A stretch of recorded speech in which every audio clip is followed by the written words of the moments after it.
Welcome back, everybody. I'm Jay. He's Maddie. This is week 13, and we are going to review week 12, but we're coming early because of Thanksgiving. And just so you all know, the Brits call outlets plug sockets. I just thought you all should know that. Plug sockets, because your plug goes inside them, and UK plugs. I get why. It's just weird to me because I've never heard that. Because I told Mark the other day in our group chat an outlet, and he said, "What is an outlet?" And I'm like, "The thing you plug your TV into." And then he was like, "Oh, plug sockets." I was like, "Oh, okay." I learned something. The only time I've heard, so I know an outlet is an outlet in the States because I watch a lot of American TV, obviously. But the only time we use the word outlet is like outlet mall. So when you said it to me before we went on, I was like, oh, he's talking about the plugs. I needed to like change from outlet mall. But yes, and Jay, we also use outlet in the same way Shador Sanders used Isaiah Bond as an outlet and an awesome play. I see what you did. That was so good, bringing it back to the NFL. And we will be talking Shador Sanders in our Week 12 reactions. We'll also be talking about the Dallas Cowboys versus the Philadelphia Eagles in the worst sporting weekend of my life. Who would have thought that Dallas were going to be the people to bring me joy? And I went to bed at halftime. So yeah, you did. I even said that. I even said that Maddie went 0 dark 30 on us. And I told my wife, when the Cowboys started to come back, I said, if we don't hear from Maddie right now, he's sleeping, which is funny. Yep. But that was one of the most entertaining games of the season. I don't give a fuck who won. That game was so entertaining. Yeah, it was a great game. And to be honest, Jay, this week didn't look like it was going to throw up much. And it turned out like it was a great week 12. So we're going to be looking at the Cowboys. We're going to be looking at the Chiefs game. We're going to be looking at Shador Sanders. Jay, we're unfortunately going to have a little chat about JJ McCarthy as well as a talk about Brock Purdy before moving on to our Week 12 MVPs, rookie MVPs, overreactions, and then we're moving into Week 13. Where we'll be talking about Thanksgiving football and Friday night football, as well as, Jay, our Week 13 best bets to finish off. We don't normally have 4 games to preview on this show, so I have cut out GMJ, unfortunately, and a few reactions because we're going forward to I got 4 games. I got fired in season. Fired an in-season firing, just like the Giants defensive coordinator, because they can't stop anybody either. But Jay, the Dallas Cowboys went up against the Philadelphia Eagles, and I was so happy watching the highlights the next day that, Jay, I started to think, does the NFL media owe Jerry Jones an apology? No. Jerry Jones has caused so much havoc in his career. No matter what he does, he's never owed an apology. You can say, Jerry, you were right, but I would never give him an apology. Yeah, I think I've seen a lot of Dallas Cowboys fans coming out and saying they owe Jerry Jones an apology. They owe Jerry Jones an apology. Look, Jerry might have played excellent cards this season, done really, really well. But the reason that the Dallas Cowboys were in this predicament to start with is because he can't pay people early. He can't go and pay players early and go do all of that stuff. So he got himself in a situation of his own making. But Jay, he does deserve praise. Do you believe it's Jerry? Do you, as a Cowboys fan? Oh, the praise. I mean, I believe he signs off on the final decision, but I do think he's taken probably a bit of a step back now. I don't think he was at the heart of the Micah Parsons trade, to be honest. I don't think he was at the heart of that because I do see Jerry just going like, just pay him whatever he wants. So I do think he maybe took a bit of a back seat in that, but I think he's still involved in it. I think he's involved in the conversations, but I truly believe, and it's your son. I believe Steven's making most of the decisions now, but they're both very happy to just let Jerry be in the media because Steven grew up taking a backseat to Jerry's personality. So Steven's personality isn't one who runs for the camera. So I feel like he is probably really okay with Jerry being the guy in front of the camera all the time. Which is what the Cowboys have needed. Yeah. Whoever did it deserves credit. And I don't know. I don't watch all the shows, but I think we're one of the few shows that we were like, hey, it could turn out good for the Cowboys, even though everybody thinks it sounds crazy. Yeah, I think it was all those media people who just run straight to the microphone to record every instant reaction. All of those people just basically said the Cowboys have given up for the season, all of that kind of stuff. People like PFF podcasts and, the ones that go a bit deeper into what it can mean, and the big game theory people who maybe go into too much depth on everything, were starting to say, do you know what? The Cowboys could end up in a good situation. I just don't think anybody expected them to end up in a good situation this quickly. And I think me and you basically went, the Dallas Cowboys were never going to win this season. The Dallas Cowboys are going to win next season, and they've got themselves into that position to win next season. And that's what they've done by getting rid of Micah Parsons here, because the big question here, Jay, is, and the big thing that whoever did it deserves credit for, is not only did you do the Micah Parsons trade, but you also got George Pickens in the building for a 5th-round pick, an absolute steal of a 5th-round pick that people were talking about. He's going to be terrible in the building. He's going to be big problems and all of that kind of stuff. They can pay George Pickens now. This talk about a franchise tag, they don't need to do it. They can pay the guy because their defense is going to cost nothing, because it's going to be all rookies next season. Yeah, and this is another reason why I think Jerry is taking a back seat. He publicly said, we can sign him tomorrow. I think he was telling Steven and the rest of the people in that front office, let me get my best KGB from Rounders. Pay that man his money. That is what he was saying to his own front office, bro. He was like, pay him before this is wrong. And this is not a shot at CeeDee Lamb. He is still great. George Pickens is better. Pay that motherfucker now. He's got elite athleticism, and his ball skills are out of this world. Yeah, he's incredible in this. I think this is actually a really big thorn in the side of the Steelers, and they don't make it through this season, why maybe they should get different voices in the building. We've been talking about those coaches that have been there a long time and maybe not made it over, but they just saw George Pickens. Everybody was talking about George Pickens being a one-on-one 50-50 go ball, 50-50 route guy, and that's it. George Pickens is the perfect all-round wide receiver. He runs a great slant. He runs great routes entirely, and his hands are brilliant as well. The Cowboys have just put him in a creative offense. And when you were watching that game, you saw what a creative offense can look like as well. And they look great. And CD needs to just fix his drops in that game as well. And then they become the best wide receiver duo in the NFL. But Jay, sorry, go on. I was just going to say, this season, best wide receiver in the NFL. That was it. Yeah, he's been incredible. Jackson Smith and Jigba maybe draws into the conversation there, but he's really good. But he doesn't have that athletic ability to just get up over the top of everybody, and the strength of George Pickens' hands is wild. Yeah, definitely.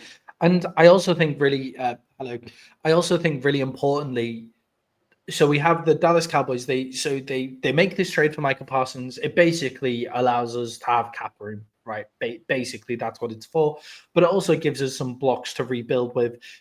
Micah Parsons does not make a difference in this season because it's not the issue. Like, the issue was not coming from the defensive end position. I would have maybe kept D-Law and what he's doing in Seattle. If you're letting go of Micah Parsons, that was maybe the guy to keep if you knew you were letting go of Micah Parsons. But they go away and they get these trades. They bring in George Pickens as well on a 5th-round pick, which is great work. And now they have 2 first-rounders, which obviously they always get a first-rounder. So they have 1 additional first-rounder. But they also have Quinyon Williams now. Who out of that? What I never got was the hate for this trade immediately out there. There was immediate hate for I think this is a bot, but I'm still putting that up. Cool. Sorry. There was immediate hate for that Quinyon Williams trade. There was immediate hate for it because you've got these guys and now you're mortgaging your future by giving it up. It's like, who were you going to get that was better than Quinyon Williams in a position that we can't draft? So they've got Quinyon Williams, Kenny Clark, and 2 first-rounders coming up for Micah Parsons. And their defense looks good. They now have the 3rd most pressures in the NFL since Quinyon Williams got there.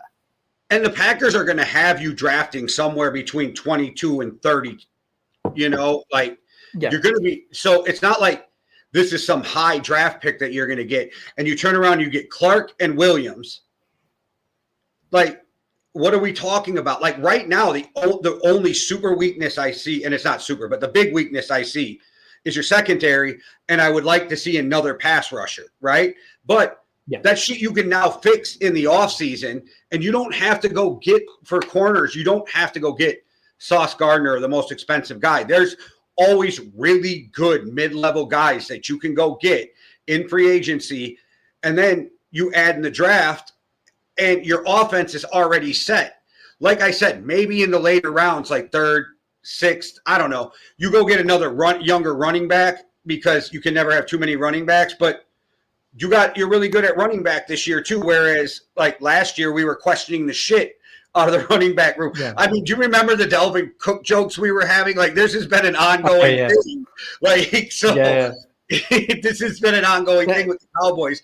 I think you guys are in a great position. Yeah, and it's a great position for next year. So it's people. I heard Nick Wright today saying about Jerry Jones. He was saying like, if Jerry Jones doesn't make that trade, then not only like it's great that he's fixing his mistake, but they're only 10% likely to make it into the playoffs because they wouldn't have been any better with Micah Parsons on the team. Like, look, Micah Parsons doesn't make as much of a difference as they've got here, like because they would have been run on. The offense wouldn't be on the field for most of the game. Like that's basically where it is. So no, Jerry, like it turns out it was the right thing to get rid of Micah Parsons. People can't understand that there doesn't have to be a loser. Yeah, exactly. I also wonder, Jay, if they saw what they saw from Overshone last year and what they saw from Donovan Ezeraku, who had another good game. What they saw from those two in Overshone last year and Donovan Ezeraku in preseason. I wonder if they went, do you know what? We've got edge rush pressure. If we can, like, neither of them are as good as Micah Parsons, but they've got things that they can do from the edge. And Donovan Ezeraku looked good. And Overshone on a one-on-one. Who is this person? I think it's a bot. Yeah, clearly. Overshone on a one-on-one. If you put your tackle on an island against Overshone, he has the ability to make them look silly. Like, they were beaten. Both Ezeraku and Overshone beat Mailata last week. They beat them straight up. So they have an edge rush and they have this defensive tackle room. So well done to the Dallas Cowboys front room. And Jay, also a signing that I really didn't like was Schottenheimer. But Jay, I think he might have been one of the reasons why they lead him to a comeback. I think he's doing a great job. The continuity of the offense and the vibes that he's clearly bringing, because the Cowboys team, the reason I went to bed, Jay, is the Cowboys 21-7 down and they were only beating themselves. The Cowboys fall apart doing that. I've seen them fall apart against the Eagles like that over and over again, and they didn't this time. Jay, what led the Dallas Cowboys to that comeback? Well, we'll start with your boy Shoddy. He's got a new nickname from me. I don't know if you'll catch it because you're in the UK, so I'm not sure you'll get it. But his new nickname is Sod Off Shoddy. Oh, got it. Shot good. Got it. Yeah. I play GTA. I know. Okay, I didn't know. You guys don't have QQs, so I didn't know if we were going to be on. But his new name is Sadaf Shadi because that offense is electric. I love that team's playing hard for him. I think he's doing better than I thought, and I didn't think he was a horrible hire. So I'm glad that you're going to come around on that. And that game, okay, who was it on the fucking coverage team?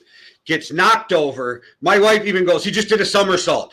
Gets up, gets knocked over again, and still makes the tackle, and that fucking fumble went flying out of there. Yeah, the gunner. Yeah, those type of plays are what changed that game. That never give up, and those plays from the ordinary guys. Do you know what I mean? And I don't mean that disrespectfully, but there's the elite guys, and then there's just the grit guys on the team. Those are the guys that stepped up for you guys at certain times to make sure. Because as well as Dak played, there was a fucking pass in the end zone that you were like, oh, what the fuck? I thought that killed it. I thought it was over. I thought that was it. Yeah, I thought it was it. Yeah. With what it was for me was they clearly went in halftime and they came out with a fire under their ass, which is what I like from Brian Schottenheimer. He's clearly got that ability to do that. And like credit to Matt Eberflus because his defense came out and holds the Eagles to 0 points in the second half as well. They came out hard, ready to play. Third most pressures in the NFL since Quinyon Williams came in. So and Overshown's back as well. So they've clearly got something going, and they pressured. The Eagles had very little opportunity. But what I actually thought when I woke up and went through the game again, I went, do you know what? The Cowboys in that first half, the Eagles didn't beat the Cowboys. There was at no point where the Philadelphia Eagles were beating the Cowboys.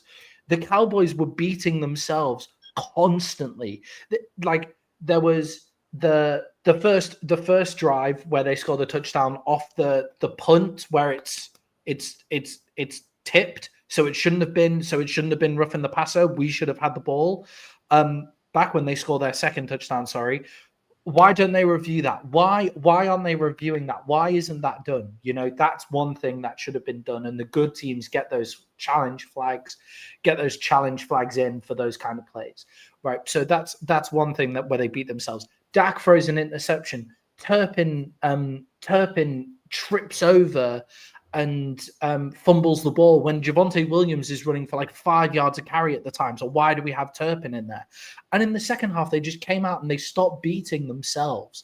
They stopped beating themselves, and they were better than the Philadelphia Eagles. They were better in both halves of football. They were better than the Philadelphia Eagles. They just needed to stop fucking beating themselves throughout that whole game. The Dallas Cowboys are now a good football team, and they still probably won't make the playoffs. Oh, well, I messaged the group chat while you were sleeping, and I said both teams are trying to lose.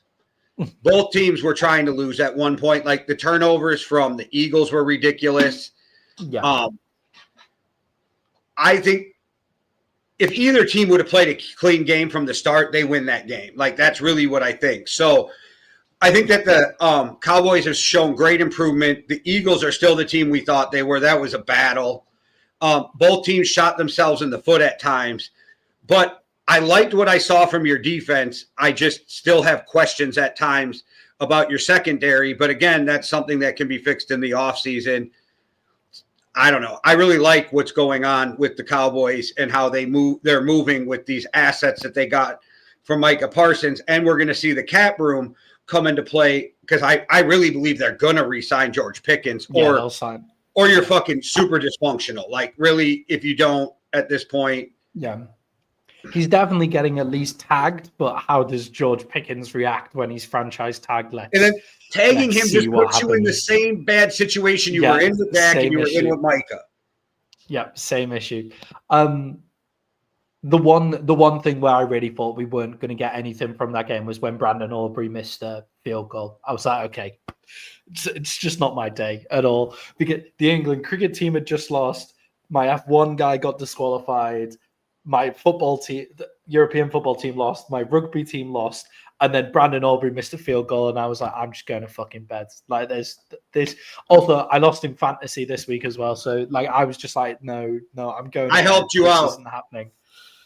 Yeah, I saw. Thank you very much for that. I really appreciate it.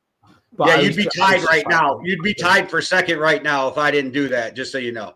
I know. I'm feeling good with a 1-game lead still.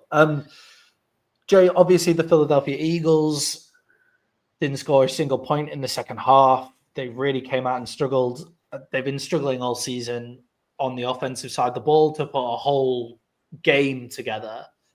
Are we seeing the issues of the Philadelphia Eagles coordinator turnover with Kellen Moore leaving? No, that's what I'm glad you said that, because that is my argument with everybody. This isn't a Jalen Hurts thing. This is literally a fucking scheme thing right now. They are running some basic ass shit, and I'm like, okay, I'm no NFL player, and when I know what you're doing before the snap, it's ridiculous, okay? Like, that's the kind of shit that's going on. I will say, though, somebody watched our podcast and said, fuck Maddie, we are going to get A.J. Brown the ball. That's what they said. They said, fuck Maddie, we're going to get A.J. Brown the ball. But I think it's a scheme thing.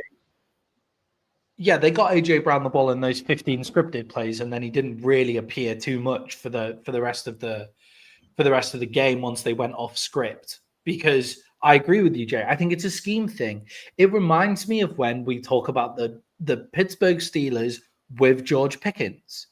It's you have these great guys, and you're just asking them to run go routes and just be better. Like, there's no motion, and it's you look at the Dallas Cowboys on the offense, and there's guys moving everywhere. There's options. There's cross routes. Like, Dak has people to throw to. Dak Prescott isn't like Dak Prescott and Jalen Hurts for me, like, switch positions all the time, depending on the week, depending on the opposition they're going against. Like, they're around the same level for me, Dak Prescott and Jalen Hurts. Yeah, I mean, Dak's obviously been ridiculous, but it could be down to a scheme thing. Like, it is down to a scheme thing, I think. I think in terms of talent, they're kind of similar, and they're just running basic offense. Like, you saw the Dallas Cowboys, they get kind of Turpin in space. Like, the big play to score the touchdown before halftime was they got Turpin into space by like running a route that you don't usually see from a guy from the slot. They get Turpin into that space, and he makes the big play. CeeDee Lamb gets decently open. George Pickens, like, not only does he make great 50-50 plays, but a lot of the time George Pickens is just in open fucking space because of the scheme. And then you look on the Eagles side of the ball, and they have A.J. Brown and Devontae Smith, who are just as good. And they don't seem to ever be open. Like, they don't have the easy passes. It's not an easy way to play football. So I think it is a coordinator problem, Jay, in Philadelphia. And we said at the start of the season, look, they probably won't face this problem until later in the season because they'll get the hangover from last season's offense, but they don't get the adaptations that you get from Kellen Moore, especially on the offensive side of the ball. Okay. I really wanted to talk about that game because it obviously made me feel really good. But let's move on. The Kansas City Chiefs went up against the Philadelphia. No, they didn't. The Kansas City Chiefs went up against the Indianapolis Colts. No, they didn't. I love it. No, they didn't. The Kansas City Chiefs went up against the Indianapolis Colts, and they came out victors in overtime, 23 points to 20. Jay, was playoff Patrick Mahomes versus Daniel Jones just a complete mismatch? No, this was a great game, and it proved why both teams are elite. This does not change any of my thoughts on Indy. If anything, it strengthens it, right? So we saw Kansas City finally click, and they went down to the wire. Like, I don't know. That was a great game. I give everybody credit. I think this is what we are going to see in the playoffs. I think this is what people have to be excited for right now.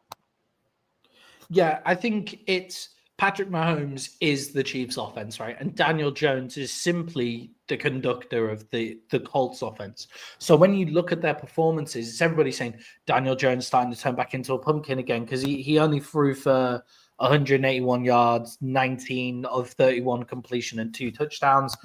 I think a lot of that was to do with actually in the fourth quarter, Steichen's play calling made it feel a bit scared. I'm not a They became really mathematician, one-dimensional. but isn't that still 60-some%? 19 of 31. Yeah, it's still 60-some%, but it's only 181 yards on. Yeah, but that's still against Spags' defense. I don't know. Yeah. I think people are all lost their mind, but go ahead. Sorry. I think also important to mention on a couple of those, it was a short field, like because of a turnover or a big special teams play as well. But and you have Jonathan Taylor, and you have a running quarterback.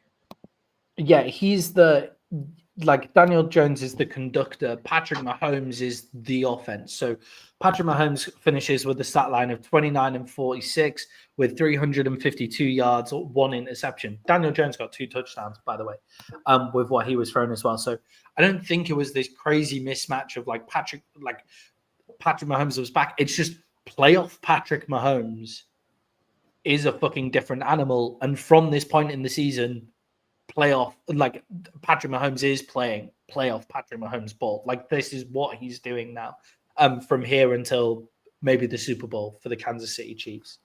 You never know. But Jay, obviously this looks like a very close game on paper, 23 points to 20, went to overtime. But when you look at the stats, why was the game actually this close? Because KC nearly doubled the amount of yards. They had 494 yards to 244 yards for the Indianapolis Colts. They had 91 total plays versus 50 total plays. And the crazy one, Jay, they had 42 minutes in terms of times of possession versus 25 minutes for the Indianapolis Colts. Why was this game this close? Why did it need overtime? Surely the Chiefs should have been putting that game to bed with a stat line like that. No, because the Colts defense is real. I don't think people realize, the Colts defense is for real. And Ward back coming off an injury. Sauce Gardner just getting used to this defense. I mean, there are some legit – I literally think – and I don't throw this around a lot. I literally believe the Colts are a Super Bowl contender. Yeah, and I think people will see 494 yards and go, well, they've been all over them. It was it's because the Colts, the Chiefs had to creep their way up the field. They couldn't actually, Patrick Mahomes just played great football and they had to just creep their way up the field. And you could see it in the time of possession stats. You can see it in the total play stats and you can see it in the yardage stats. They were just taking loads of underneath stuff. And Rashee Rice has a great game. Travis Kelce made some big plays. And Kareem Hunt went for 104 yards. Kareem Hunt was running so hard. He looked incredible for 104 yards as well. So what you had there was just a methodical Chiefs playoff style offense that they always bring out in the big games where they control the ball and they make it down the field. And then, Jay, I think on the other side of the ball, I think this is the first game where Shane Steichen made a misstep. They stopped running Jonathan Taylor. Jonathan Taylor had what did he have? He had 16 carries for 58 yards. They went away from Jonathan Taylor kind of in the fourth quarter and played safe from the fourth quarter, which is not what the Colts have done all season. They started to play safe and they seemed to tighten up, and that can happen in Arrowhead, right? Yeah, I don't know. I walked away from that game and I watched that game and I was like, damn, that was a good fucking game. And I really was impressed with both teams. And I really felt okay, so the Colts defense is really good, but they're also not dumb. And they're the only way we get crushed by the Chiefs is if we let Patrick Mahomes get off with big plays, right? So they allowed some underneath stuff to make sure there wasn't a big play. Once it became time to lock down when they get up close to the 50, lock down, keep them from scoring touchdowns. I thought it was a great game. There's teams out there, and especially when they get hot, you're not going to stop Kansas City completely. So you just got to figure out how to contain them and score more points. That's where they fell short was. But I agree with you. You should have ran with Taylor more. And I think there was times where they should have been more aggressive. But I still think they played really well and they impressed me. And I see this playoff team who is good enough to make a run. Yeah, definitely. I think the Colts are definitely going to make a run. And I think the Chiefs probably make it to the playoffs now as well. They looked really good. in that game, despite it only being 23-20. Jay, talking about a player looking really, really good. Shedeur Sanders went up for the Cleveland Browns in his first start in NFL football. And Jay, he looked great. Like he looked pretty good. The Browns are exciting again. Well, if you listen to the idiots on TV, he didn't have a good stat line. Like, he didn't throw for a ton of yards. And, like, here's the thing. There were some plays in that game where I was like, he is playing big boy football. There was a time in the end of the third quarter where he is backed up on his own goal line, pressure in his face, calm as fuck, with touch, right over the top of that line to the open guy who takes off down for 30 yards or whatever it was, right? That's big boy football. Those screens that went off, that one that went for whatever amount, was it 60-yard touchdown or whatever? 66-yard touchdown to Dylan Sampson, yeah. It only works because it was a perfectly placed ball. Like, Max Crosby is right on his ass. On the running back's ass. If he doesn't lay that ball perfectly, he's tackled right there. His accuracy was great. That throw he made on the run to Jerry Jeudy, like, that is big boy football. That is probably one of the best throws of the year. I'm not saying he played perfect. He has to grow. But we saw real NFL quarterback. Dylan Gabriel could not buy that throw. Yeah, it's look, I think what we found out from this season is Dylan Gabriel should be a very serviceable backup quarterback for the rest of his career. I think Dylan Gabriel has a great spot in the NFL for the next 15 years as a backup quarterback for the rest of his career. Learning behind people with a great coach, he could be a starter someday, maybe, just not right now. Yeah, and I really do think that for Dylan Gabriel, he's shown enough to show me that he does exactly what the coach wants him to do. The ball's out on time. Like, it's just, he doesn't have it. He doesn't have it, right? And Shedeur Sanders has it. Now, whether it is fucking good enough, like, to be in the NFL, we'll find out. That's what we'll see. But you have to start Shedeur Sanders, which the Cleveland Browns have come out to say. And Jay, what's very strange is that the media have seemed to come out and slam Sanders and say it's a bad play because of that 66-yard screen. They're like, oh, because of that 66-yard screen, it inflates everything, right? It inflates everything. It's like, no. Like, yes, it's a great play and it's drawn up perfectly, but isn't that what you were saying that the problem with Shedeur Sanders is? Like, he can't play when the thing's drawn up perfectly and make that play. But what actually happens is he nearly fucks up that play because he has some weird hop, skip, and a jump that he ends up doing. Like, he nearly fumbles the ball. Max Crosby nearly takes his fucking head off, and he still makes the throw and he gets it in there. Like, it's a good play. It's a play that should have been a lot easier than he made it, but he made the play, and you get exciting stuff on the end of it. And look, Shedeur Sanders might not be their quarterback for the next 10 years. But at least he's exciting while you're finding out, right? That's a big thing for me. I'd rather be shit and exciting. I think you got a good shot of him being your quarterback for the next 10 years because the shit we saw was he was accurate. Again, that running back gets tackled instantly right there if he doesn't make a perfect throw. He hits a perfect throw, pressure in his face. Also, you said it even last week. He's got to stop running backwards. Guess what he did? Stayed right in the fucking pocket the whole game. Like, imagine this kid, and I know he said it and people got mad. I think he was right, and I don't think there was a problem with him saying it. Imagine me with a full off season. That's what he said. Yeah, I don't love it because I'm just like, just don't say it. But if that's what you need to do to be like your But they're guy, asking the questions. Yeah, like, what are you exactly. supposed to say? Next question? Like, you can't do that, right? And he is so soft-spoken. The fact that they take him the way he does when he speaks makes me feel like they're really projecting a lot of Deion's personality onto this kid, and it's unfair.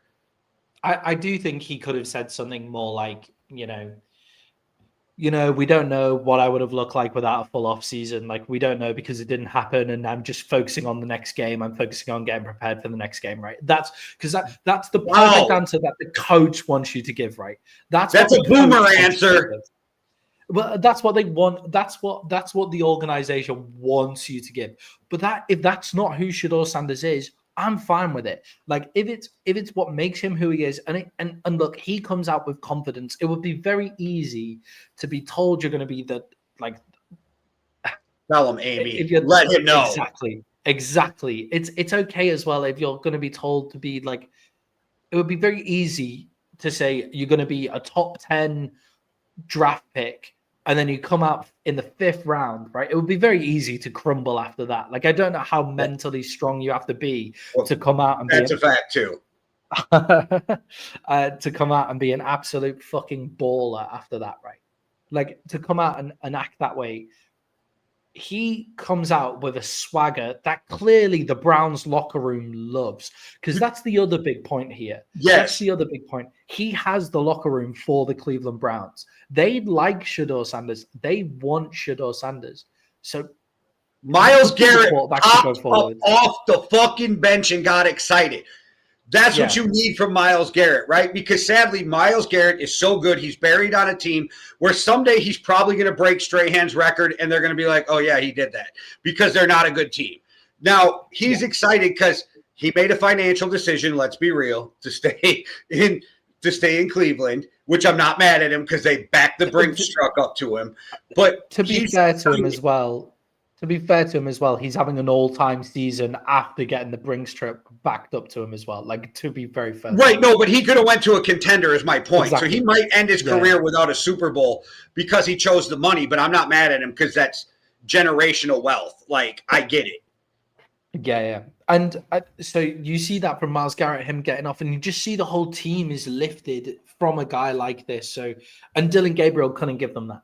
Like, Dylan Gabriel just couldn't give them that. So the right pick is to go with Shedeur Sanders. And look, I'm not sure whether Shedeur Sanders is ever going to be the guy that throws 60% completion percentage like every game or gets the ball out in 2.2 seconds. Like, but sometimes you don't need that. Sometimes when you have a defense as good as this, you just need a playmaker on the other side of the ball, and you can deal with it as well. Is there also, Jay, a big point in the development of quarterbacks here where because Shedeur Sanders went to Colorado and had zero offensive line, he is now much better prepared for the NFL? Like, because he's used to those NFL plays. We don't see a lot of guys from like the colleges where they have NFL players at every level. They sometimes struggle to come and make the NFL plays because they're used to having it. Shedeur Sanders goes to Colorado. Is there something to be said there for taking that route and going for quarterbacks from those schools? Hold on. Drake, is that true? Okay. Drake May says that could be a thing. Yeah, Drake May says that could be a thing. I'm just saying. Like Drake May might be the proof you're looking for in that. I don't know. But there may be something to that. Brock Purdy might agree with you when it comes to shit like that. I mean, there could be something to that. And we even can say it with Jaden Daniels because, yes, he was at LSU, but he started off his first few years with Arizona and was still balling out. So there might be something too. And when you have like when you go to Alabama and you go to Georgia and you go to LSU, you have studs all over the place, like you said, right? Yeah. Joe Burrow is like the argument against that, right? But like it's hard to judge a quarterback when he has all that talent around him. I think it actually makes the process of evaluating a quarterback easier probably than it does these guys when they go to these like top-notch schools with like first-round talent all across the board. Yeah, and I do think with Shedeur, it has really helped him out. Actually, I did like to get into that NFL headspace and just come straight in because you're used to throwing under duress and stuff. And the argument for the opposite side of it for picking guys from those schools that have studs everywhere, it could be JJ McCarthy. With another poor game for the Vikings offense and JJ McCarthy in concussion protocol, what should/can the Vikings do with JJ McCarthy? Okay, I am not letting JJ off the hook. I'm not saying he played well, but that offensive line has been failing him. It's really been like he got murdered in the second half of that game, straight murdered. Like, so I don't know, but we're talking about a kid who's 6 games in. I mean, at the end of the year last year, we were talking about how Caleb Williams should be run out of the league. Yeah, exactly. I'm just saying we're 6 games in, but here's the thing, honest to God truth. I think there is a good shot on Sunday you see the Vikings' future quarterback. Max Brosner, right? I was telling you in the offseason about how excited they were in Minnesota about this kid. And then he plays brilliantly in the preseason. I get his preseason. I get it. But we're going to see a kid who comes in, who's very accurate, who will do all the right things. And I predict something around 250 yards, 2 touchdowns, and an interception. That's what I'm predicting for that game, something like that. Jay, what do you think with JJ McCarthy, though? What do you think from what you've seen from him this season? Because we both liked him going into the season. I drafted him in fantasy. I think he feels under duress before the snap even happens. And I think that's something he just needs snaps to get under. I think I see a guy that's too amped up or nervous or excited or whatever you want to call it. But I feel like his brain is still moving too fast. And he just needs reps because the game needs to slow down for him. Because when he is just in a normal offense, he seems to be too rushed. When it's that 2-minute hurry up, you got to have it. It seems like he calms down because he doesn't have to think. So I feel like that it's just the game hasn't slowed down for him.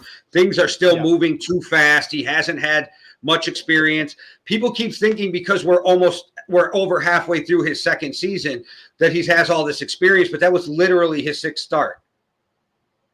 Yeah, and I do wonder if it's like it is quite difficult coming from a school like Michigan where you're not he wasn't asked to draw back all the time. He had a really solid offensive line. That making that then adjustment to the NFL does then come a bit slower.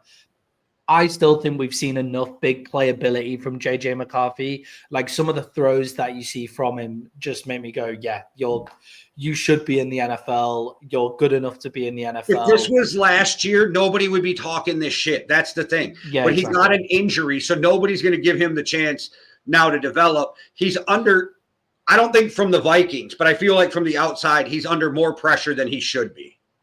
Yeah, and I think you also have the whole story of Sam Darnold in the background going on as well. Like, should the Vikings have let Sam Darnold go for JJ McCarthy? Like, Sam Darnold played so well there. He's playing well in Seattle. Like, is this the right thing to do? So you have a lot of that.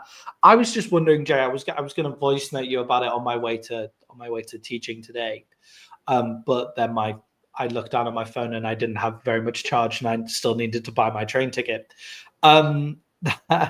About Mendoza though, because if say the Vikings are drafting in the top 10 and Mendoza falls to you there, and I think it is a good spot for a guy like Mendoza to go. And look, you don't see any improvement from JJ McCarthy. Like, he gets another injury, this concussions a lot, or you see no improvement on the training field. Do you think they're tempted into Mendoza? I think Kawasi's the type of guy that he thinks if it'll help fix a problem, he'll do it. And I don't think he's afraid of moving off from draft picks. We've seen that already. I mean, we see it with Lewis Cine. He just was like, okay, we got to move. He moved off almost his whole first draft, right? Like, I think he's a guy that isn't caught up in the how I look, like, let's just win type guy, which I like about him. We can argue some of his draft picks, but I like how he's built the team for the most part, except for that first draft. We can all go and argue that. But I think if they think it will, but also I really think come at Sunday night, people are going to be like questioning who should start next week. I'm excited to watch Bros, man. Now that you've hyped him up, I'm excited to. Also, let's remember he was a mature senior. He's one of those guys who took that COVID year and went to Minnesota and had that great season with Minnesota. So, like, he's older than McCarthy. So he's had more, or he's had more college experience, and he's had to throw 40 times a game before. So I don't know. I'm not saying that he should take the job, but I think if McCarthy does not work out, I think they may have already have their future quarterback in the building. Yeah, it's a rough first game, obviously, against Seattle and that Seattle defense, but we'll see how it goes. And Jay, finally on our little quarterback roundup here, because the games that they played in weren't actually huge stories. It was actually just the quarterback play were the big stories from this game. And I like, when I'm doing my questions, I like to not just have it about the quarterbacks, but this week it seemed right. Brock Purdy made his return Brock Purdy made his return to the starting lineup. Maybe he played last week, actually, now I think about it. But anyway, Brock Purdy's playing for the 49ers again. Was he as bad as I think he was? Because I think he was terrible in this game. I think he nearly threw the entire game away for the 49ers. Awful. Yeah, like in this game, he was completely shocking. He threw for 3 interceptions in this game. And if Bryce Young wasn't having an absolute fucking stinker on the other side of the ball as well, the 49ers would have lost that game. That was an awful game to watch. This is the 6th 3 interception game in Brock Purdy's career already. Sixth 3 interception. And it's his 3rd game where he's had 3 interceptions in the first half of the game before. That's insane. That's terrible numbers. And you've paid $50 million for this guy when you've got Mac Jones in the building. Yeah, it's the way he played kind of proved everything I think we have been saying about him and Mac Jones. Yeah, I agree. Every throw I saw him make, I thought Mac Jones could have made that throw. And every throw where he was behind, I was like, but Mac Jones wasn't making those throws when he was in the thing. And look, Brock Purdy is probably a slightly better quarterback than Mac Jones, some of the stuff that he is able to do. And when they've got that offense humming, it looks great with Brock Purdy there. But is it $50 million worth? And I just wanted to get out there and say Brock Purdy did not have a good game, and he nearly threw that game away for the Carolina Panthers, which Jay would have made me get 10 would have made me go 10-4 on our bets, but we both went 9-5 on picking the games. And Jay, we went 3-0 on our best bets, which puts us up at 20-16. So everybody stay tuned to the end of the show to hear our best bets, because we are on fire at 54.6%. Jay was running some calculations. If we were proper betting people, we would have been in for a lot of money so far this season. And hopefully you've been following us, and you are. And if you have been, then the least you could do, Jay, the least they could surely do is go buy us a cup of coffee, right? Me and Jay set up the Yankee and the Brit nearly 5 years ago. And in that time, we've gone up to about 7 shows a week. And with the help of our loyal community, we've been able to keep growing. But we want to grow even more. And that's why just giving $5 or £5 could really help us out in our Buy Me a Coffee fund. And all you have to do is hit the Buy Me a Coffee link in our YouTube descriptions. That'll be on every single video. You can give £5, $5. You can give it once, you can give it every month. And what that does is it allows us to grow and even buy ourselves a coffee every once in a while.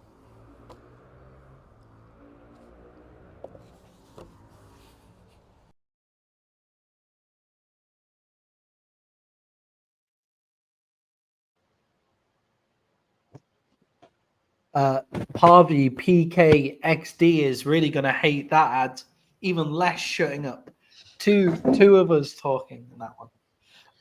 But yes, guys, you can go to the description below this video to support us, or you can scan the QR code. Any support is massively, massively appreciated.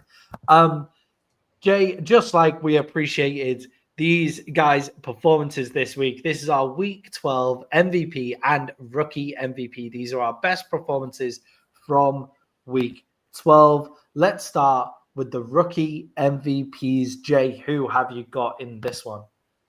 Okay, this is going to sound weird, but I'm going to give you why. Brock Bowers is my MVP, because without him, Geno Smith dies in that game. There is blocks that he picked up that he will never get credit for, and they only credit this kid for being a receiving tight end, and I wanted to give him some props because he was blocking his fucking ass off, keeping Geno from dying. That's your straight up MVP this week, right? Huh? All right. Your straight up MVP. Oh, no, this week. I'm a year off. Nope, I fucked the show up. That is not it, but he's going with my I got a year 2 guy as my rookie. You just reminded me I fucked that. That doesn't matter. He's getting it. That's fine. He can have it. He can have it. He saved Geno. The Raiders are so irrelevant. I forgot that he's been in the league for a year. Yeah. Jay, my rookie MVP is Dylan Sampson of the Cleveland Browns, running back, after his 66-yard screen pass and touchdown that set another contender in Shedeur Sanders. It set him off on his game, got him into that nice rhythm, and got him playing good football. And he's had a really good season so far this year, Dylan Sampson. If you picked him up in fantasy, you'd be actually pretty happy. Yeah, it was impressive. I like what he's doing. I thought that the running back spot was going to be a real weakness for them this year, and and it's not. I really like what they did with the running back position in Cleveland. Yeah, because you've obviously got another person who could have got it was Kishon Judkins as well. Like he could have also got the rookie MVP. Good rookie class all of a sudden in Cleveland, with Mason Graham also a contender for it on the other side of the ball, playing a defensive tackle in a 10-sack game as well for the Cleveland Browns. That Raiders O-line is a real problem. Jay, your MVP for week 12, who you got? Jahmyr Gibbs. Yeah, I again, it's the same as last week when we could have had Josh Allen. It's Jahmyr Gibbs, right? Yeah, it's just, to me, it's hands down, and I get that's the easy pick, but it's an easy pick for a reason because he went the fuck off. What did he have? 290 all-purpose yards or something wild? 264 yards from scrimmage, 219 on the ground, 2 touchdowns, and 61 fantasy points. Yeah, fucking insane. Insane. Yeah, and that run to seal the game, like, was perfect for the game he was having. Yeah, it was a great way to win the game for them. The Lions had an awful performance in that game. We'll talk about the Detroit Lions, obviously, when we go into Thanksgiving football next up, but they were terrible for large swathes of that game, apart from Jahmyr Gibbs. Yeah, he was impressive as fuck. It was so impressive to watch because I had, for the first couple of years of his career, like, was he worth the first-round pick? And now I'm like, he might be better than Bijan. Might be. Yeah, I mean, I reckon if you put Bijan in the Detroit Lions run game, then you would see a very similar production. That's why I said Mike. I'm not saying he is. Yeah. I'm just saying there's an argument to be made there. And they're definitely top 5 running backs. Yeah, they're probably the same. They're probably the same level, to be perfectly honest. Jay, so it is Jahmyr Gibbs, hands down. But I've given some honorable mentions. I've given one to Dak Prescott leading a comeback in a division rivalry in the second half, 354 yards and 2 touchdowns. And obviously, Myles Garrett makes another appearance with 3 sacks and endless amounts of pressure in that game for the Cleveland Browns versus the Raiders. A lot of Cleveland Brown love in my rookie MVP and MVP chat so far.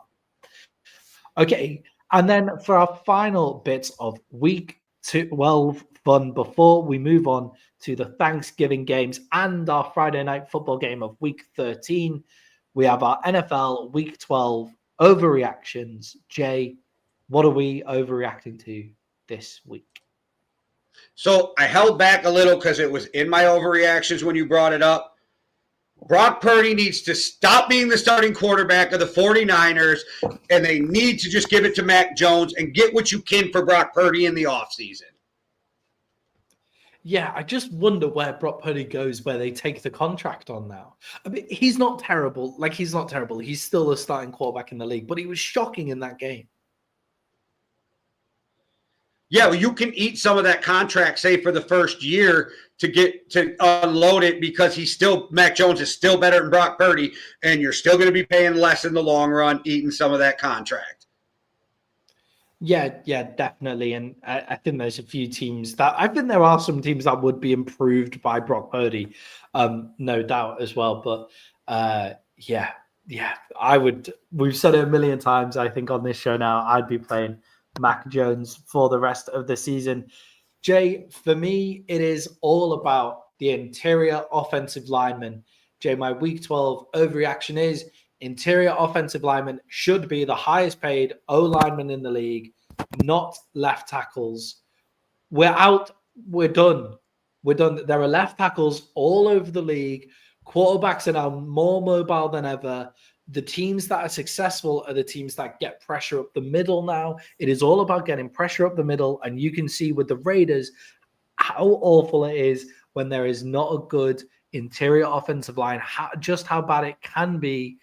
Pay those guards, pay to get those best guards in the building, because there aren't as many good guards as there ever have been. I disagree because a fucking good defensive end will fuck your whole life up, and you never want the blind side of your quarterback getting exposed.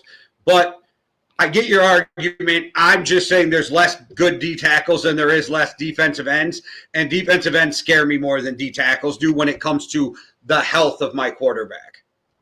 Yeah, I just think I think we've seen now, it's like the Dallas Cowboys go out and fix their D tackle spot. The Eagles basically win a Super Bowl from their D tackle spot. Like those guys who, like the Patriots completely have changed their defense by bringing Milton into that D tackle spot and paying all of that money.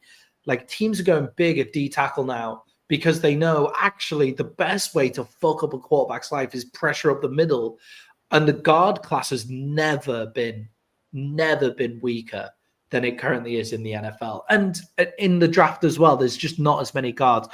Greg Zabel is the best guard that's been drafted, and he's played tackle at college and moved inside. I think, and this is just me speculating, if you took a team and took the best guards and center and gave them weak-ass tackles, you are going to see way more sacks from the DNs and tackles for losses, and you will. But that's just me, and it's an overreaction, and it's yours, and you have the right to have it. That would be a fun experiment to carry out. Like, let's just get a team that has fucking unbelievable guards and the worst left tackles in the league and just see what happens. That would be quite fun to watch. But Jay, that is week 12 in the books. Let's move on to week 13, and it is Thanksgiving football week, which means we get 3 games on Thursday. You guys are all on holiday. I unfortunately will not be. I will be at work, but I'll be finished by the time the game starts. So I'm also very, very excited. And we start, Jay, with the Detroit Lions, who are 2.5-point favorites against the Green Bay Packers. Should the Lions be feeling positive after their Week 12 performance against the New York Giants? Yeah, I mean, I think that teams have games that they're always not happy with, but it's easier to move on if you come out with a win. And I think that the Lions did everything they needed to do to win that game, even though it wasn't pretty. And so if I'm the Lions, I don't even think about that game. I'm just focusing on Green Bay because I don't think it was such a bad performance where you have to drag yourself down over that game. Yeah. Plus, it's a short week. You ain't got time to even worry about it. Yeah, because it's always about moving on to the next game, right? Like, you've got to move on to the next game. You can't just, you can't focus too much on the past games. I just think they didn't look good for huge parts of that game until Jahmyr Gibbs started taking off. Jay, I think actually the big story from that was Jameis Winston is genuinely one of the most electric quarterbacks to watch. Like, you don't know what's going to happen with Jameis Winston at all. Like, Jameis Winston could throw a pick, could throw one of the worst picks you've ever seen, for one of the best touchdowns you've ever seen, and you just happened to come up against Jameis Winston when he decided to go fucking off and become the second coming of Brett Favre. Like, I would kind of move on from it pretty quickly, but I do think there is a lot to work on for the Lions, and their offensive consistency still isn't looking great. But, get the game in the books. Looking ahead to the game that they've got against Jameis Winston caught a touchdown. Yeah. Yeah, sorry. Yes. Sorry. That's what I wanted to mention. I forgot to write it down in my notes, but that's what I wanted to mention. The Lions had such a weird game that Jameis Winston, it wasn't only like a nice quarterback catch where the quarterback's completely open. Jameis Winston has to make a grab, make a move, and force himself into the end zone. Like he jukes a guy out of bounds. He is so slow, too. It looked like that whole play it looked like everybody was moving in regular time except for him. I wonder if the slowness helps him. He's a strong, big dude. I think that's what helped him. Like, you don't realize how big Jameis Winston is till he's standing next to a defensive end, and you're like, he's only slightly smaller than that guy. Yeah, it's like I was watching that play, and it was like the guy who went to tackle him expected him to be already moving forward, and Jameis Winston hadn't got going yet to like walk into the tackle. So it looks like this like mad like stop guy shoots right past him, and Jameis like steps on the inside to get the touchdown. But actually, he hasn't started running yet, so he hasn't moved. Like that's what actually happens there. Jameis Winston is genuinely one of my favorite quarterbacks to watch. And it really comes into the point here, Jay, of if I'm a shit football team, I'd rather be entertaining. Like I don't like if I'm picking my quarterback. Okay, Jameis Winston could cost us like blowout after blowout. Like we could have potentially been in a close game and we'll lose because he'll throw 2 pick sixes or something. But at least I'm entertaining to watch while we're getting better. I think that can be quite fun. I will honestly say this. Jameis Winston would have been a better choice for the Jets. Yeah, the fact that the Giants had Jackson Dart, Jameis Winston, and Russell Wilson on their depth chart, they seemingly had 3 of the 3 best quarterbacks in New York all on their one roster. Like New York City, because Buffalo is in New York. Sorry, New York City. My bad. Yeah, New York City. I just thought of that though. Somebody's going to be like, "You forgot about Josh Allen," and it's like, okay, no, we didn't. We were talking about New York City, which is technically New Jersey. All right, whatever. 3 of the 4. 3 of the 4 best quarterbacks in New York, all on the same roster. But yes, Jay, moving on to the Detroit Lions going up against the Green Bay Packers. Can the Green Bay Packers deal with Detroit's run game? Because Jahmyr Gibbs just was completely electric. I think that the Packers are going to have their hand full because they always have their hands full with the Lions. And the Lions just have electric players if you can get the ball in their hands. Gibbs, Williamson, or Jameis Williams. Why I go blank? Oh, St. Brown. Like, there is guys all across the board. Sam Laporta's been playing better than he was at the beginning of the year. I think the Packers are going to have their hands full because the Packers have shown at times like they're not an elite team. Like, they're good. They're not great. And I feel like the Lions are closer to great than they are to good. Yeah, and I think with the Lions as well, I think they have started to stumble. Like their offense is not as consistent as we would have wanted it to be, but they do just have those explosive plays from their outside run game. The kind of things that stops Micah Parsons getting off the edges quickly. The kind of plays that really. These were the type of teams that the Cowboys really struggled against. If you have a good outside run game, they're the games where the Cowboys were really fucked. When Micah Parsons was on the team as well. So I could see the Lions targeting that again and going for that again and really, really trying to make the most of the aggressive nature of Micah Parsons on the edge, trying to use that against Micah Parsons, actually. Jay, on the other side of the ball, can the Detroit Lions handle Jordan Love? He looked all right. Against the Vikings, the Lions defense just got torched by Jameis Winston. What can they do with Jordan Love? Yeah, well, the Lions defense are just going to be okay. They're not going to be great, right? They're going to be okay, and they're going to have to outscore people. But I really think that Aiden Hutchinson will create pressure. I think they'll get some pressure from the defense. Also, when it comes down to any close game, I think a safe bet is, like, if you're going back and forth, I think the Lions are better than the Packers. But if you're even thinking it's close, which team has a better quarterback? And I think it's hands down Jared Goff.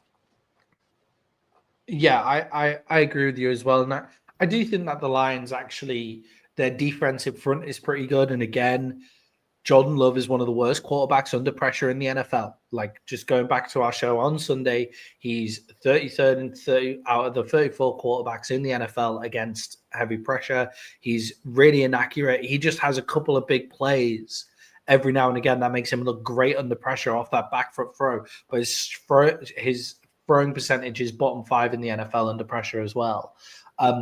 So if they can get the pressure, if Aiden Hutchinson can get to them, I mean, they fucking proved me wrong against the Vikings. I was really on it for the Vikings in that game. But, you know, if Aiden Hutchinson can get to him, if they can get that pressure, then I do think that the Lions might genuinely run away with this one because of how they can control the ball. And also, Jay, the Lions in a dome is a completely different animal to the Lions when they're outside. Like, the Lions are as a dome team, a fast-track dome team, and Jared Goff becomes immediately better once you put the dome on. They're so much better there as well. And look, that could make Green Bay really struggle too. No, I agree. And that's why I'm going Jared Goff. Jared Goff. I mean, think about that. The Lions don't even have their own chant. That is their chant. They literally chant Jared Goff's name. But give me the Lions minus, what is it, 3? 2.5. 2.5, even better. Give me the Lions. Yeah, I'm taking the Lions at minus 2.5 on this one as well. Jay, moving on to the game of Thanksgiving. This game is going to have 40 million people watching it probably. The Dallas Cowboys are going up against the Kansas City Chiefs. The Chiefs are 3.5-point favorites in AT&T Stadium. Jay, we've already spoken about that, but will the Dallas Cowboys defensive front continue to get pressure up the middle against the Chiefs? Yeah, I don't know if they get the Patrick Mahomes bunch, but they are definitely going to fuck up that run game.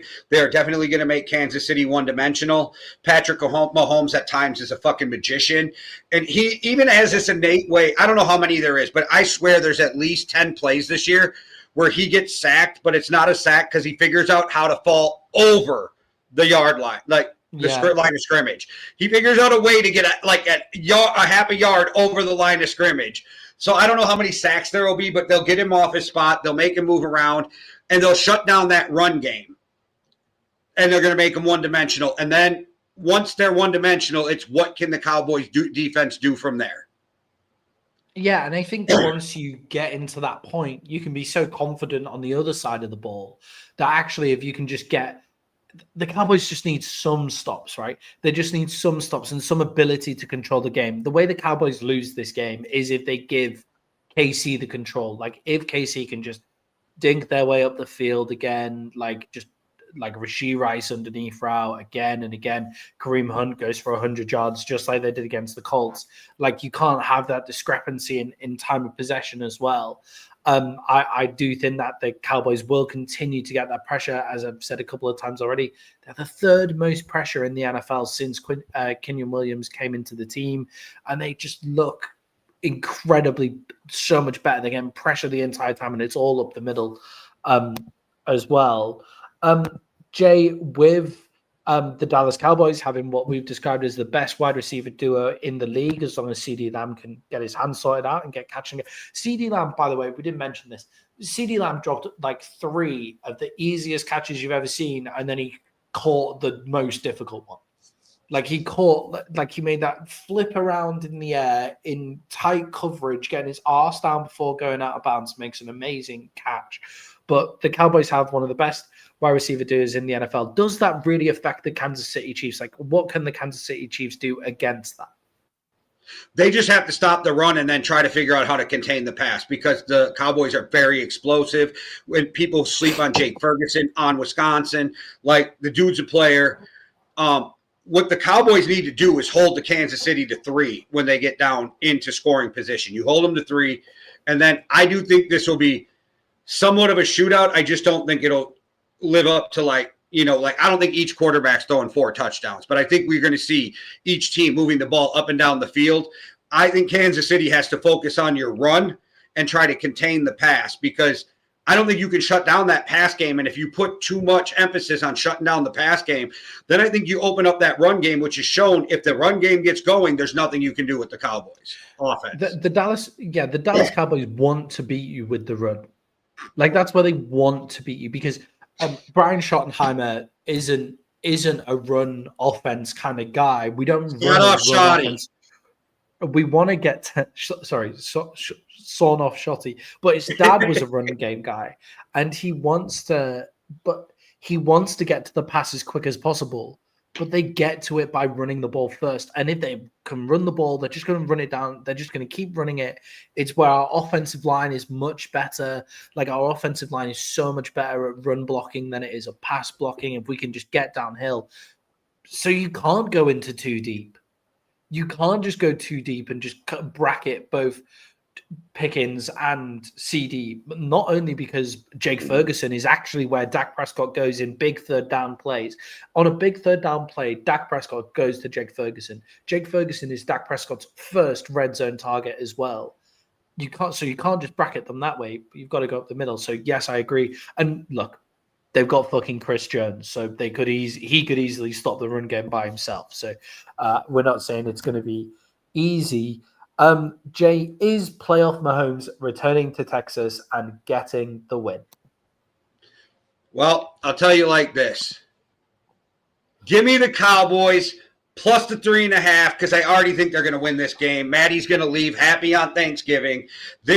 The Cowboys and Lions live for Thanksgiving games. This is their thing. They get to play them at home because they have volunteered when nobody wanted to do it for years. These two teams volunteered and earned the right to play these games at home. They live for these games. It used to be a joke watching the Lions on Thanksgiving. Now they get up because they have a good team. I think both these teams get the win. Give me the Cowboys plus the 3.5.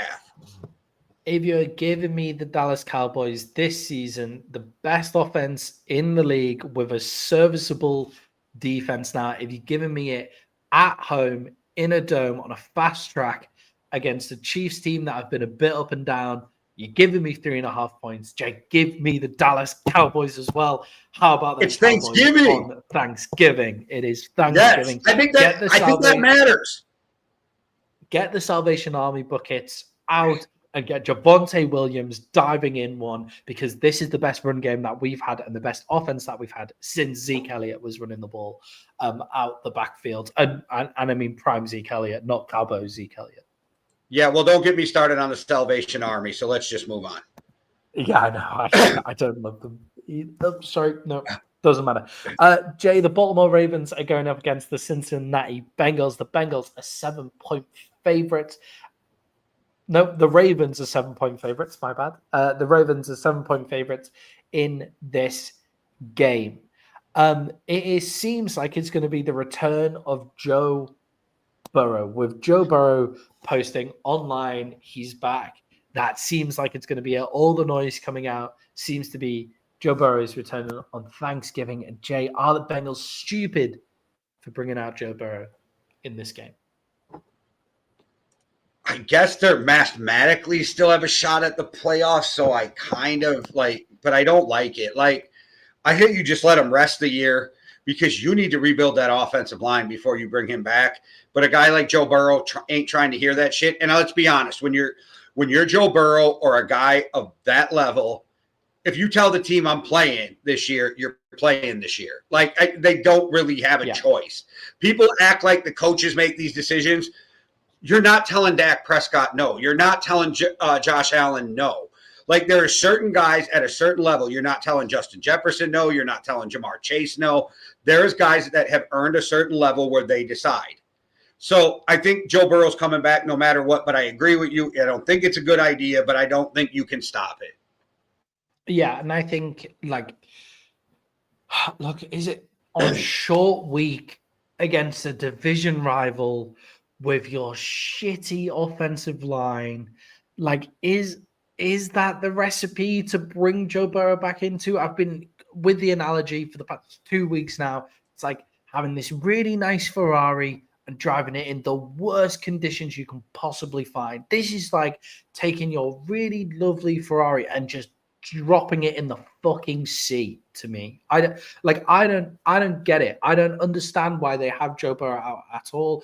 I understand that it's Joe Burrow making the decision, but it's up to them to put him on the 53-man active roster at the end of the day. And if it's the best for your organization, it's the best for your organization. And it could piss Joe Burrow off, fine. Like, it could piss him off. You're like, okay, whatever.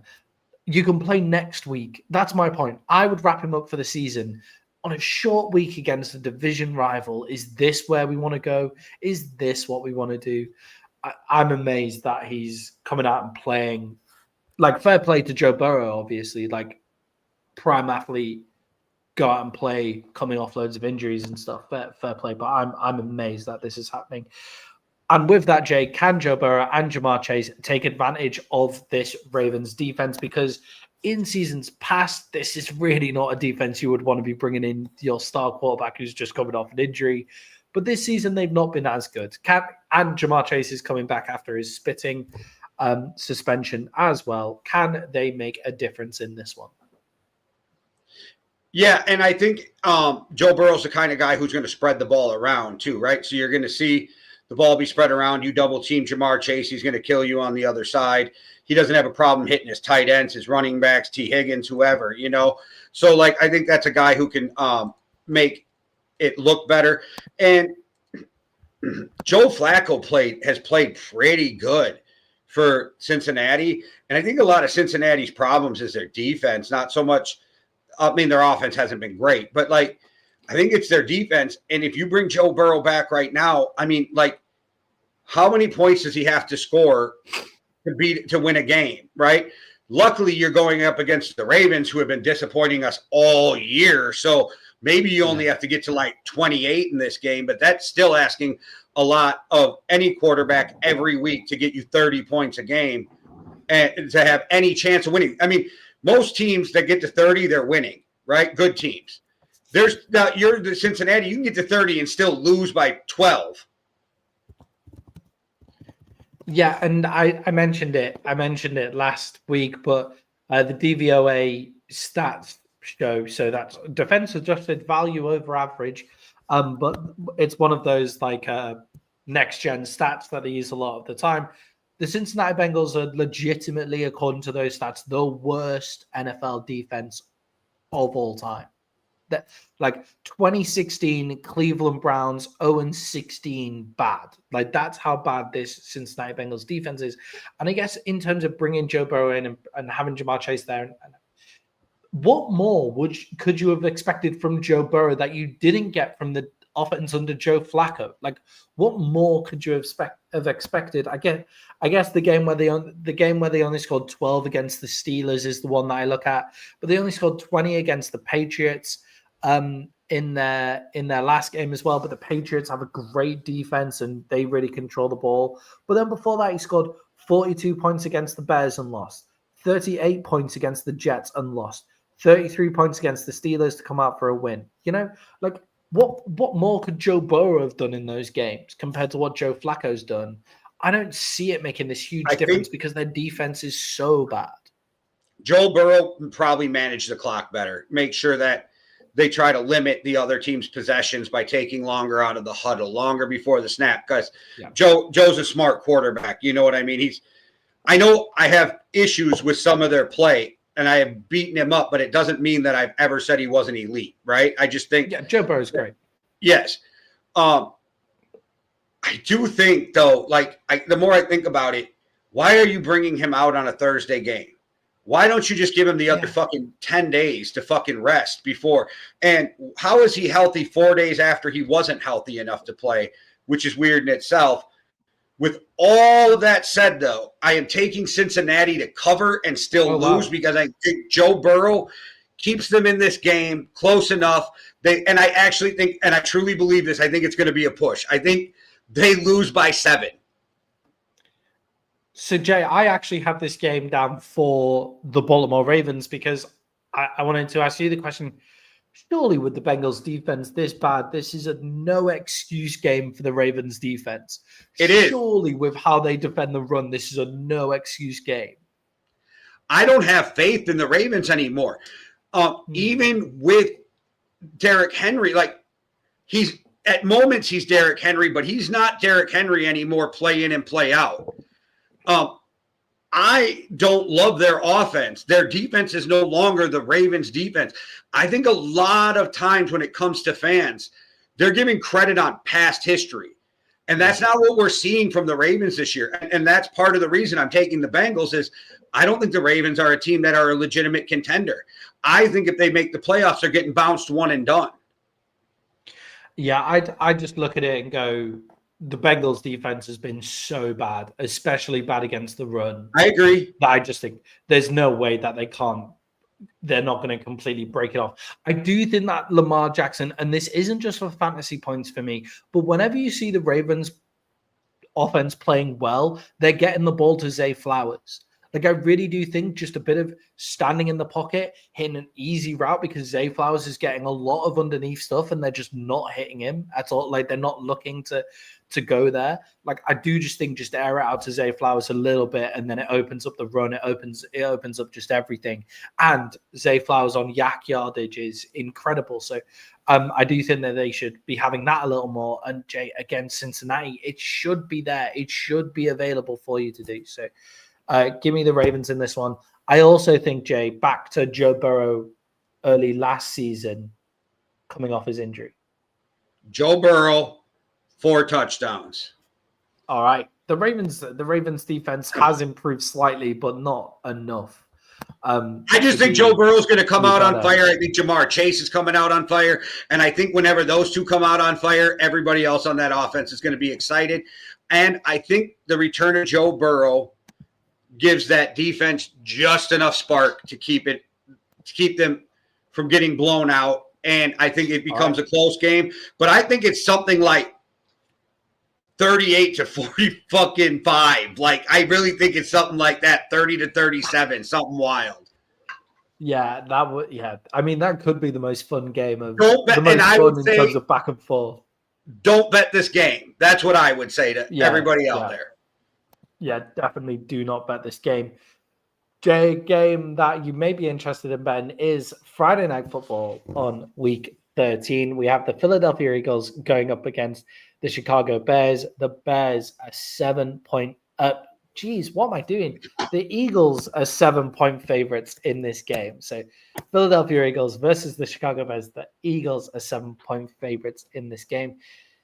Jay, how do you think Caleb Williams will play up against his toughest defensive test so far this year? I think Caleb Williams has played great football all year, but nobody's giving him any credit because they're all saying that he hasn't really played anyone yet. I think he's played great football since week 5, but that's nitpicking, right? Okay. Beyond that, I'm excited about another Black Friday game. I'm excited about the NFL under Friday Night Lights, clear eyes, full hearts, can't lose. Anybody who watched that series knows that reference. So I'm excited for it.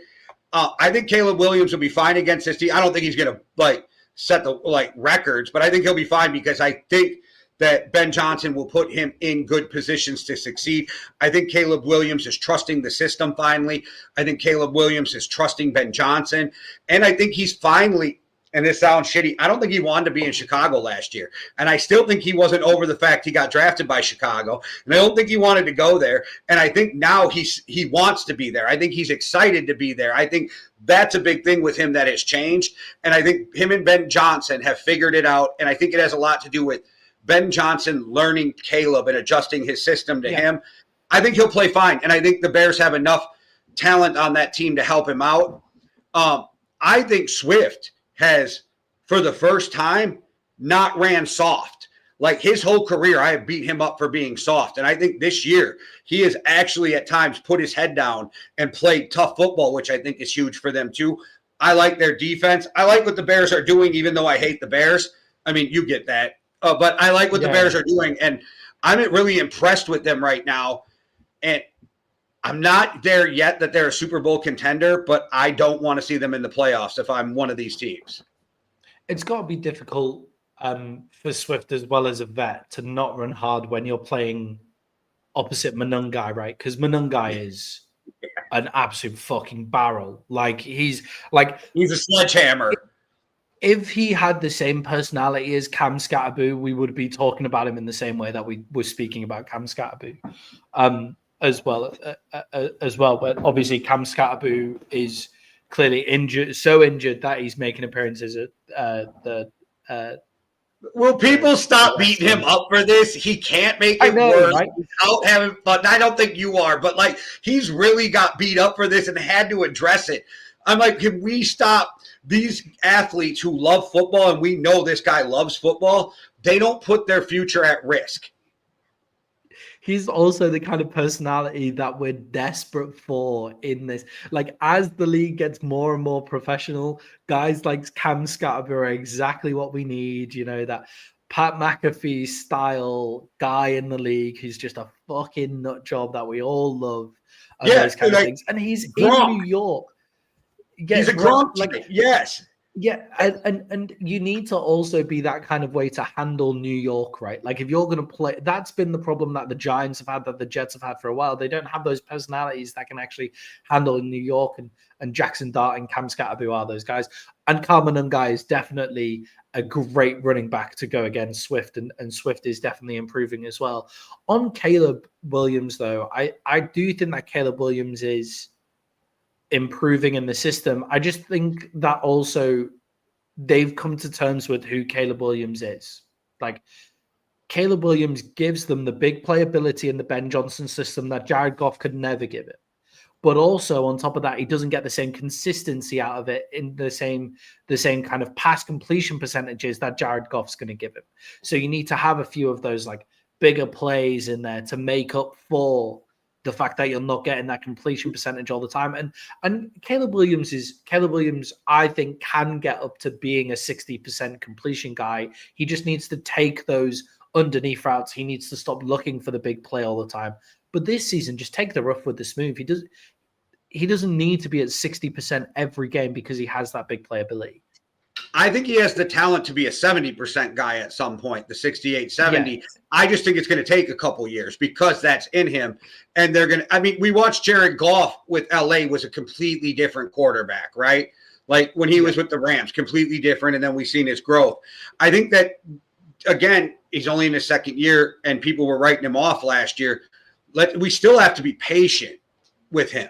Because he's still a young quarterback. I'm not saying you aren't, but I'm just saying in general. Yeah. And so I think people got to be careful about deeming guys busts ahead of time or things like that, because I think Caleb Williams is proving that – I don't know if he should have been the first overall pick still. We can argue that because I think Drake May has proven – I love Jaden Daniels, but I think Drake May has proven he probably should have been the first overall quarterback. But I still think he's a first-round quarterback, top 10 quarterback, and I think we're seeing it. We're seeing all the talent. And I think you made a good point this year. I think it just took him a little longer to start understanding the shit they never taught him in college because he didn't have to go by these complex snap counts. Yeah. He didn't have to worry about staying in the system because he was so athletic. So I think he's learning these things. And you pointed this out, preseason, that like Caleb may have just developed slower because he had never been put in these situations and he didn't pick it up as fast, which is fine because once the guys got it, they understand it, right? You don't forget that stuff. Yeah. So if it took you an extra 8 games to learn it, so be it. And on the opposite side of what we were talking about with kind of like Shador Sanders and what we've spoken about with JJ McCarthy, is this Caleb Williams probably has a more secure pocket in the NFL than he had at college. Actually, with the way that USC is, and the Bears' offensive line is looking very, very good right now. We'll see how it looks up against the better defensive line. But Caleb Williams actually has more time than he thinks he has. Like his big problem is he actually has a bit more time than he thinks he has, and the game is slowing down for him. And it is slowing. It's not an accuracy problem with Caleb Williams. Some guys, these completion percentages, like. Somebody was comparing his completion percentages with Anthony Richardson's complete percentages, and I was like, it's just a totally different situation. Anthony Richardson, his accuracy is the problem. Caleb Williams is accurate. Like he is accurate. He's just also trying to fit the ball into tight spaces when he could just take the underneath route a lot of the time. Like, that's just what's happening. And you do learn that. When people say you can't teach accuracy, yeah, but you can learn a system and get better in the system. And I don't think he should ever be the regularly 70% guy, because I think you take away what makes Caleb Williams if you do that. But if he can get to 60, then he's going to be a great quarterback. What also didn't help Caleb Williams is the fact people like Nick Wright were putting him at the top of like rankings while he was in college and stuff like that. What I want to see out of Caleb Williams is I want him to become Dak Prescott, because he is more athletic. And if you teach him to play from the pocket but take off when it's there and get on the move and make big plays when it's there, I think we see an amazing Caleb Williams. And I think that's when you see him hitting the 65, 70% completions. I want them to turn him into a more athletic Dak Prescott. Yeah, I saw Matt Hasselback talking about Caleb Williams today. He's good, right? And he basically, what he said is like, I love that Caleb can get out of, like, the left tackle is blitzing him. He notices the defensive end beats the left tackle. He's getting blitzed, and then he does like a woohoo spin play like out the end, and he catches it late. And he's like, Caleb's next development is not seeing the defensive end getting beaten too late. You know, like he saw the defensive end beating him too late. He needs to see that pre-snap. Like, that's something you need to see pre-snap, and then get the ball out, and then his completion percentage will go up again. So I think Caleb Williams is great. I think he's having a great season. I think he's just improving and improving and improving. And this idea that he hasn't really played anyone, you play what's in front of you. They're currently top of the NFC North, which is one of the best divisions in football. They're currently top of that division, and he's leading 8-3. He's leading them to that. Yeah, I think they're 8-3. Yeah, 8-3. And they went 0-2. So if you literally think about it, like, he's 8-1 in the last 9 games. Yeah, and they lost their games against the Vikings and they got smacked by the Lions, but and the Ravens. And it was week 1 with the Vikings, and it took a JJ McCarthy heroic ending to lose that game too. Yeah, but they've in the past 2 weeks now they've beat the Steelers, who are really up and down. They beat the Vikings, who obviously beat them earlier in the season. They beat the Giants. They beat the Bengals. They scored 47 points against the Bengals as well. So they have. Yes, I can see why people say it's a soft schedule, but I think they've looked all right, and I don't think they need to be too worried about the Philadelphia Eagles defense, because it's very, very good, but I think they have what can handle it. Jay, is this on the other side of the ball with the Bears as well? Is the Bears defense getting the credit it deserves with how injured they've been playing? They've actually been keeping in decently in games. Just to say this, I think they're playing really good, and I think this is one of the times where I think the media has actually been fair with them. I think they talk about how good they are. I think they actually bring up the injuries. I think this is one of the few times where talking heads are fair.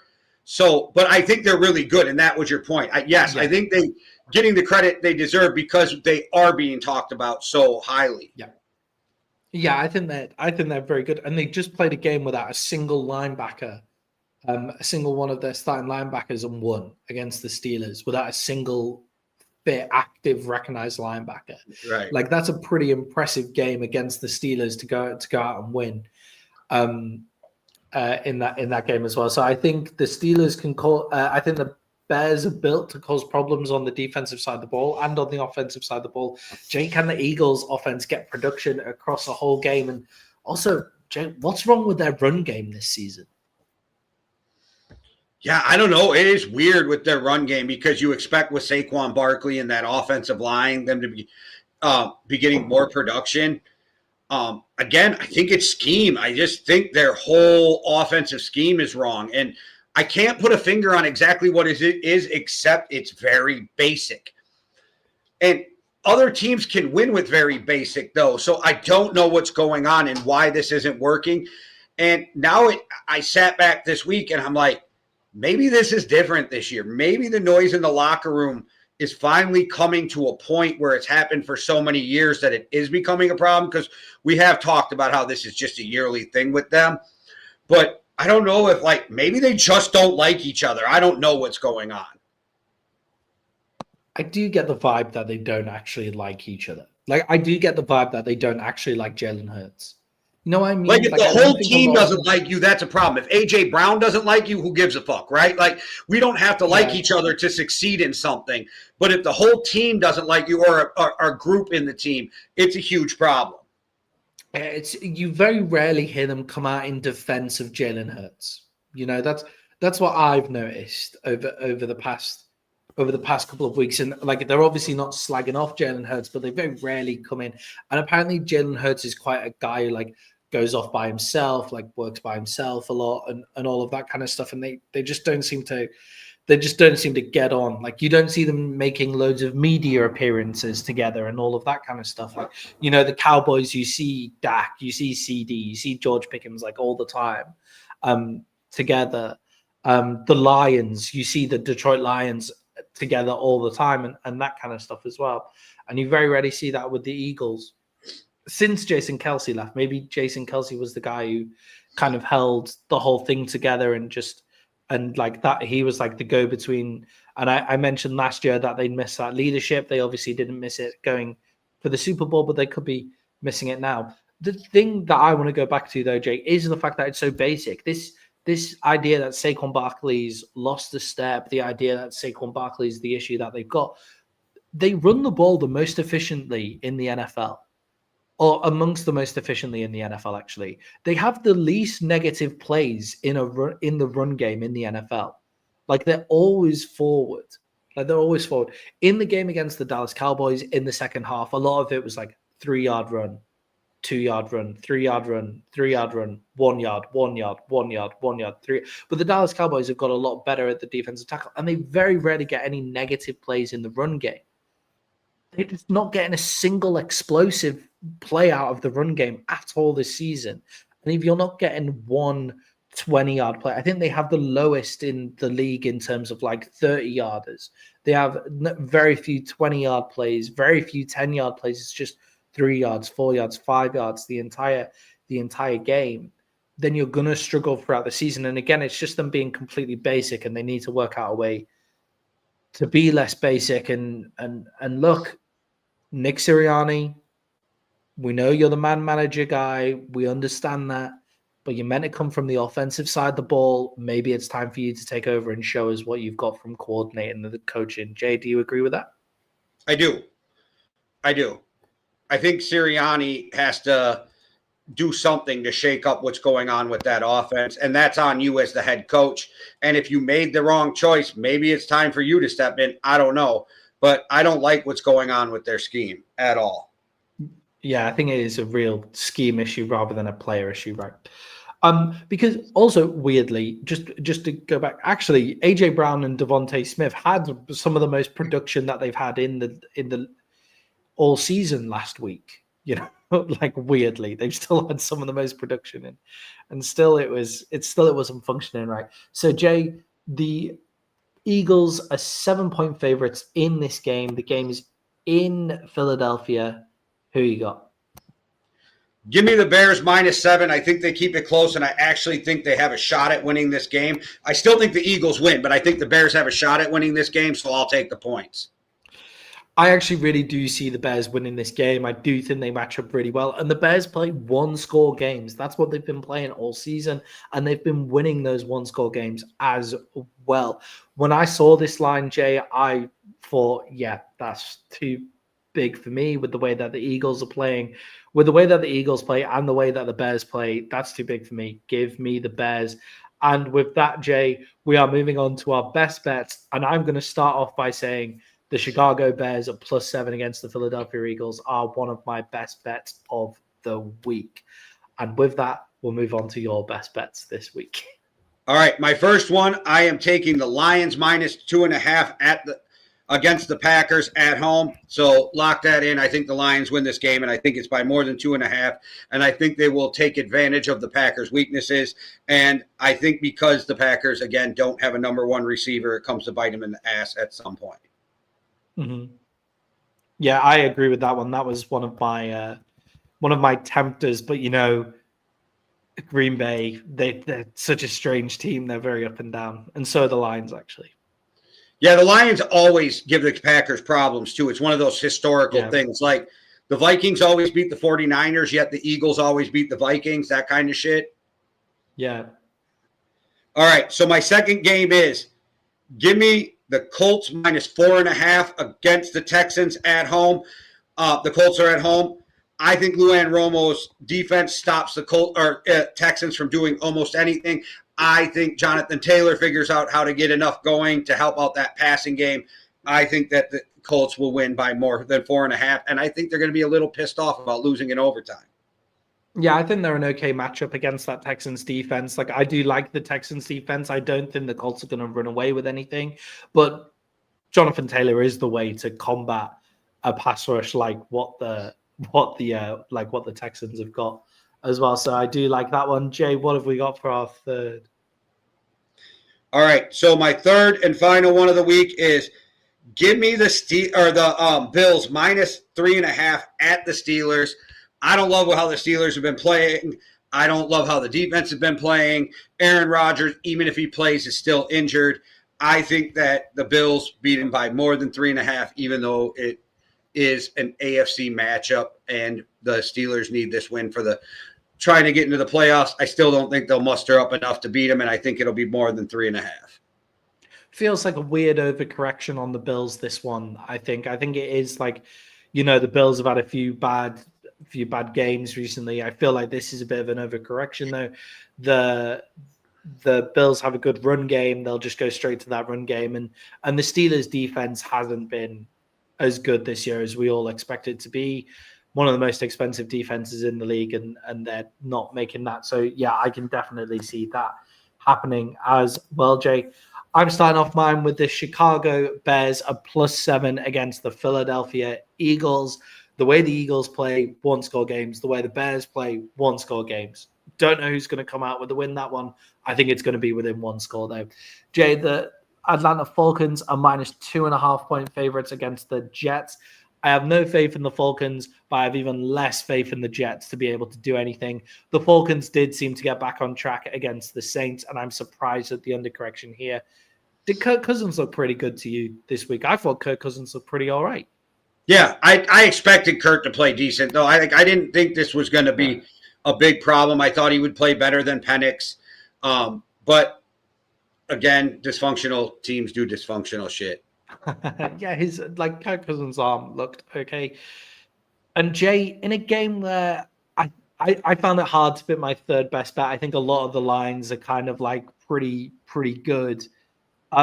I've actually taken the Cleveland Browns in their game again. Who they got? Yeah.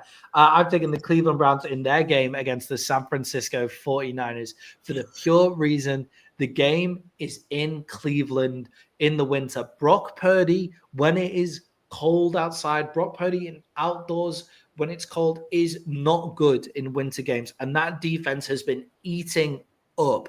The 49ers offensive line has struggled. Brock Purdy has struggled. I think this is going to be a low-scoring game, and I think the 49ers don't have any pressure for Shedeur Sanders to go to. The 49ers should have really lost that game against the Panthers if Bryce Young wasn't as bad as what just happened there. Can the Cleveland Browns capitalize on that? +4.5. I almost took that game in the reverse, Maddie. So that's crazy because I think people forget that it really doesn't matter about the 49ers quarterback play as much. It's Christian McCaffrey, and that dude is a fucking machine. Yeah, I did. If there's one defense this year, the Cleveland Browns defense has just been so great. We'll see how. If you can limit Christian McCaffrey, then you might be okay. If the Browns can win this game and Shedeur looks good, Kevin O'Connell saves his job. Kevin O'Connell saves his job. Oh, Kevin Stefanski saves his job. Stefanski. I did not. I got Vikings on the brain all the time. No, they should not be talking about Kevin O'Connell losing his job. But no, yes, Kevin Stefanski keeps his job. I was like, oh my God, Jay, that's some I don't think that was a Freudian slip, but who knows? But it is weird because people have been shitting on O'Connell, and I'm like, are we really blaming Kevin O'Connell for the fact that J.J. McCarthy's looked bad? Justin Jefferson hasn't looked like himself this year. And this is what I say. I say if you have to move on from J.J. McCarthy, you trade Justin Jefferson, keep Addison, and go get you a quarterback. Well, I mean, I'm not 100% sure they have to. You could just go to Kyler Murray, really. This is a Vikings talking point that's been going on in the group. So I was just speaking to my fellow Vikings fans who are talking about how do we get a quarterback if JJ doesn't pan out? Well, you trade your best asset for a bunch of picks and you go get one. All right. Just to recap that for everybody, Jay has gone for the Lions at -2.5 against the Packers, the Colts at -4.5 against the Texans, and the Bills at -3.5 against the Steelers. I'm Bears at +7 against the Eagles. I am Falcons at -2.5 against the Jets. And I am Browns at +4.5 against the 49ers. We're firing on all cylinders in our best bets at this point in the season. So, guys, if you want to win some money, then let us know. All we ask is if you win some money, make sure to come and support the channel. Either subscribe, like, or go click the link in the bottom or scan the QR code in the top to help us out. Jay, that's it. Send us out like you always do. Happy Thanksgiving, everybody. All right. Like he said, happy Thanksgiving. Thank you for watching. Hit the like and subscribe. Hit the notification because we have too many shows on the channel now to even go through them all. And right now, as you're getting done watching, go over and check out Montana and David. They are on Well Beyond the Arc. They just started a few minutes ago, so you won't be missing much, and they can catch you up on everything NBA. And I'm sure Montana is over there just fully erect because of what's going on with his Lakers. All right. Thanks, everybody, for watching. One world, one love. Deuces.